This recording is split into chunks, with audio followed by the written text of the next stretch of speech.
அனைவருக்கும் வணக்கம். நான் பிரபாகரன், ஜோதிடர், சேனல் பேசுகிறேன். இப்போ நான் என்ன சொல்ல போகிறேன்னா, மேசத்தில் சனி நின்றா என்ன பயன், அதை பற்றி தான் சொல்ல போகிறேன். கருத்தில் கொள்ளுங்க.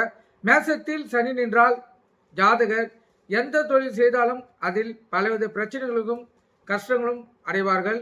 எப்போதும் ஏதாவது ஒரு நோயால் அவதிப்படுவார். தொழில் நஷ்டம், பொருள் நஷ்டம், கடன் தொல்லை போன்றவர்களால் பாதிக்கப்படுவார். மனதில் குழப்பமும் வாழ்வில் விருப்பம் ஏற்படும். கருத்தில் கொள்ளுங்க. அதுக்கப்புறம் ரிஷபத்தில் சனி நின்றால், ரிஷபத்தில் சனி அமைய பெற்ற ஜாதகர் திறமசாலி. திறமைக்கும் உழைப்புக்கும் தகுந்த வருவாய் இருக்காது. பலவித தொழில்கள் செய்யும் சூழ்நிலை ஏற்படும்.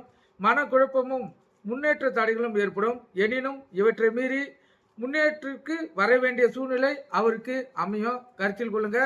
இது மேசத்துக்கும் ரிஷபத்திலையும் சனி நின்னா அதனுடைய பலன் உங்கள் கட்டத்தில் எங்கே இது பாருங்கள். நன்றி, வணக்கம்.